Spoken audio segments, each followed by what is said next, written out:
এই যে রমজান আসছে সামনে, একটা হাদিস আপনারা সবাই শুনেছেন, নবীজি সাল্লাল্লাহু আলাইহি সাল্লাম বলেছেন স্বর্ণের অক্ষরে এটাকে লিখে রাখবার মতো।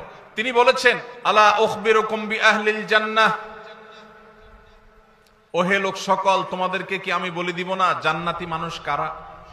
আপনারা জানতে চান জান্নাতি কারা? জানতে চান ভাই? আল্লাহু আকবার। আল্লাহ আমাদের সবাইকে জান্নাতি হওয়ার তৌফিক দান করুন।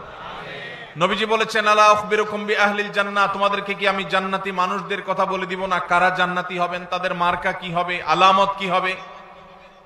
ভাইরা আমার, নবীজি সাল্লাল্লাহু আলাইহি সাল্লাম বলেছেন, দেখুন জান্নাতি মানুষের মার্কা কি, আলামত কি। জান্নাতি মানুষের মার্কা বা আলামত তার লেবাস বা পোশাকে যতটা প্রকাশিত হয় তার চেয়ে বেশি তার আচরণে প্রকাশিত হয়। নবীজি বলেছেন, কুল্লু দাঈফিন মুতাদাঈফ, প্রত্যেক ওই ব্যক্তি যে বিনয়ী হয়ে থাকে, নিরীহ টাইপের মানুষ, কেউ ধাক্কা দিলেও পারতপক্ষে পাল্টা ধাক্কা দিতে চায় না, এড়ায় চলে আসে। কেউ তাকে চরম অপমান করছে, সে চাইলে প্রতিশোধ নিতে পারে, কিন্তু মাথাটাকে নিচু করে সে জায়গা থেকে সরে যায়। এরকম লোক কিছু লোক আছে না নাই?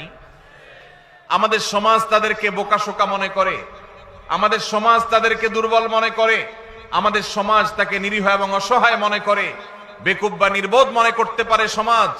কিন্তু আল্লাহর নবী বলছেন, এই মানুষগুলো তাদের যদি ঈমান, বেসিক যে বিষয়গুলো আছে, ফরজ বিধানগুলো আছে, সেগুলো যদি তারা ঠিকঠাক মতো পালন করে থাকে, তাহলে এই লোকগুলো জান্নাতি হওয়ার সম্ভাবনা অনেক জোরালো।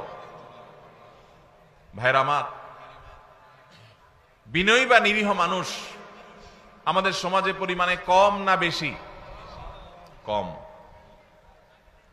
আর এর বিপরীতে একই হাদিসে নবীজি বলেছেন, আলা উখবিরুকুম বিআহলিন নার, তোমাদের কি আমি বলে দিব না যে জাহান্নামী কারা হবে, কারা জাহান্নামে যাবে, তাদের মার্কা কি বলে দিব?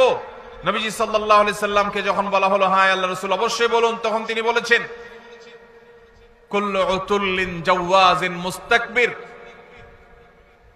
গোয়ার কিসিমের মানুষ, ঘাড় মোটা, তেড়া, রূঢ় স্বভাবের, শক্ত প্রকৃতির, দিলের ভিতরে কোনো নরম নাই, কোমলতা নাই, কোন প্রকার বিনম্রতা নাই, মমতা নাই, যেটাকে বলা হয় শক্ত হৃদয়ের, শক্ত মনের মানুষ আছে না নাই? অহংকারী, তার ভিতরে কোনো বিনয় নাই, সব সময় তেড়া তেড়া কথা বলে, সব সময় গোড়ার মতো গায়ের জোর দেখায়, আছে না নাই? আমাদের দেশে কখনো রাজনৈতিক পাওয়ারে, কখনো টাকার জোরে, কখনো ক্ষমতার জোরে, কখনো বাপ চাচার দাপটে, মামু খালুর দাপটে মানুষ অহংকারী হয়, হয় কি হয় না? আবার অনেক সময় কোনো কারণ ছাড়াও মানুষ অহংকারী হয়।